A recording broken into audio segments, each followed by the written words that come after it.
Assalamualaikum warahmatullahi wabarakatuh. Perkenalkan, nama saya Ayu Andira. Saya dari Fakultas Teknik Prodi Informatika kelas 3C Universitas Muhammadiyah Makassar. Tujuan saya kali ini yaitu ingin mempresentasikan materi mengenai sistem basis data. Baik, langsung saja. Di sini ada sistem basis data.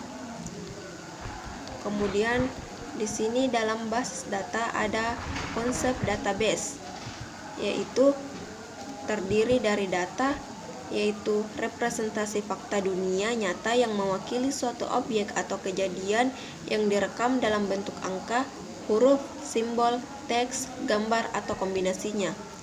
Kemudian ada informasi, yaitu hasil pengolahan data dalam suatu bentuk yang lebih berguna dan lebih berarti bagi penerimanya, yang menggambarkan suatu kejadian yang nyata yang digunakan dalam pengambilan keputusan. Kemudian ada sistem informasi, yaitu suatu sistem dalam suatu organisasi yang merupakan kombinasi dari orang-orang, fasilitas, teknologi, media, prosedur-prosedur, dan pengendaliannya untuk menyediakan suatu dasar informasi dalam pengambilan keputusan. Nah, di sini juga ada komponen sistem informasi yang terdiri dari hardware, software, personil, data, dan prosedur. Basis data.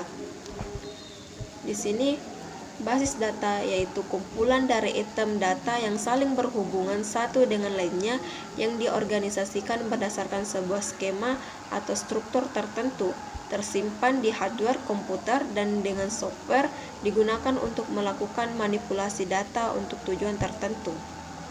Nah, di sini mengapa perlu basis data? Yaitu yang pertama, salah satu komponen penting dalam sistem informasi karena merupakan dasar dalam menyediakan informasi. Kemudian yang kedua yaitu menentukan kualitas informasi seperti cepat, akurat, tepat pada waktunya, dan relevan. Nah, di sini juga informasi dikatakan bernilai bila manfaatnya lebih efektif dibandingkan dengan biaya mendapatkannya. Kemudian di sini yang ketiga, mengurangi duplikasi data. Kemudian yang keempat, ada hubungan data dapat ditingkatkan. Kemudian yang kelima, yaitu mengurangi pemborosan tempat penyimpanan, dan yang terakhir ada keamanan. Nah, di sini ada urutan data yang dimulai dari karakter. Karakter merupakan bagian data terkecil, dapat berupa karakter numerik atau angka, huruf, atau karakter khusus yang membentuk suatu item data atau field. Kemudian di sini ada field data atau item, yaitu presentasi suatu atribut dari record yang menunjukkan suatu item data atau field seperti nama, alamat, dan sebagainya. Dan kemudian di sini ada record, yaitu kumpulan field membentuk suatu record, yaitu record menggambarkan suatu unit data individu tertentu seperti personalia.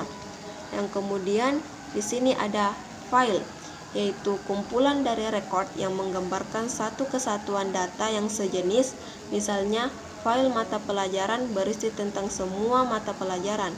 Dan yang terakhir di sini ada database, yaitu kumpulan dari file atau tabel yang membentuk suatu database. Nah, di sini kita juga dapat melihat contoh dari urutan data yang dimulai dari karakter,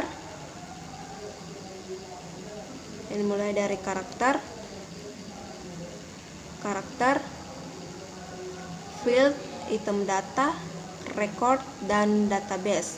Ini adalah contoh dari urutan data.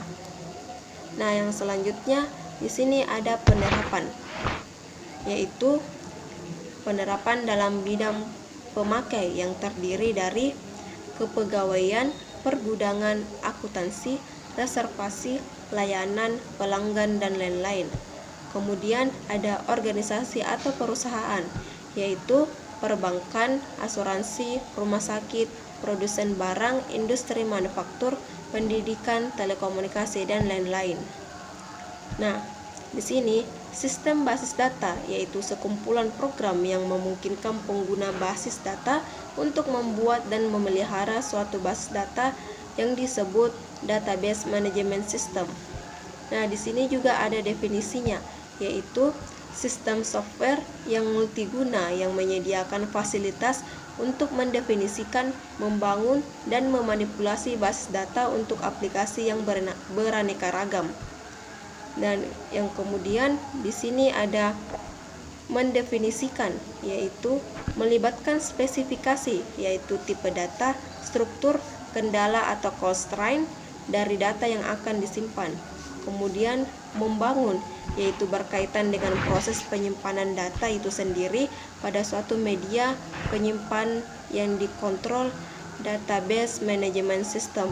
Kemudian ada memanipulasi, yaitu termasuk di dalamnya fungsi-fungsi sebagai query terhadap basis data, misal retrieve, update, generate report.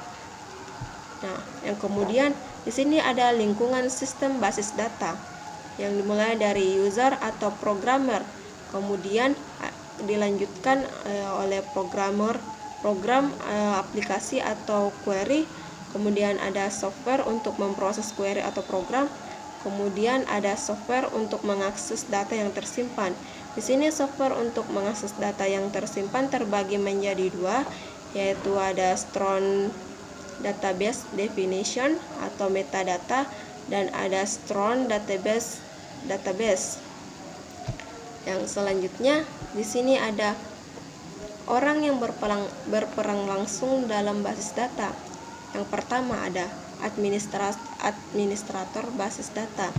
Yang kemudian ada desainer basis data. Yang kemudian ada end user yang terbagi menjadi pertama casual end user atau user mahir. Kemudian yang kedua ada naive atau parametric end user atau user umum. Yang ketiga ada sophisticated end user atau user khusus. Kemudian yang keempat ada system analyst dan application programmer. Dan yang selanjutnya di sini kapan database management system tidak diperlukan. Nah, yang pertama, investasi yang tinggi dalam pengadaan hardware, software, dan pelatihan. Yang kemudian ada basis data dan aplikasi sederhana terdefinisikan dengan baik dan diharapkan tidak berubah. Dan yang kemudian ada tidak diperlukan multiple access data.